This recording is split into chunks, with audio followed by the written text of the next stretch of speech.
Üst göz kapağını değerlendirirken mutlaka alt göz kapağını da beraberinde değerlendirmek lazım.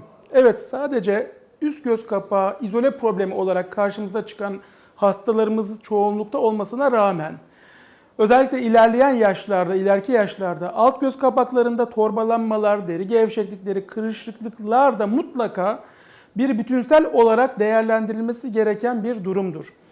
Üst göz kapağı ve alt göz kapağını ayrı ayrı düşünmek mümkün değil.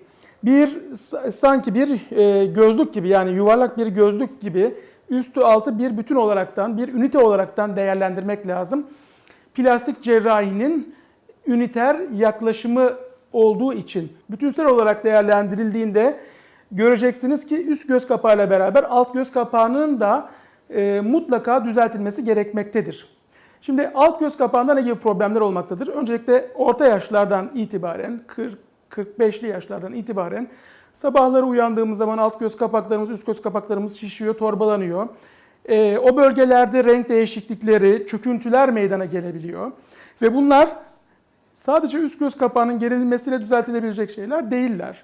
Ve mutlaka üst göz kapağı, alt göz kapağı değerlendirilip belki hiç kesisiz lazerli yöntemlerle de germe şekline gidilmektedir.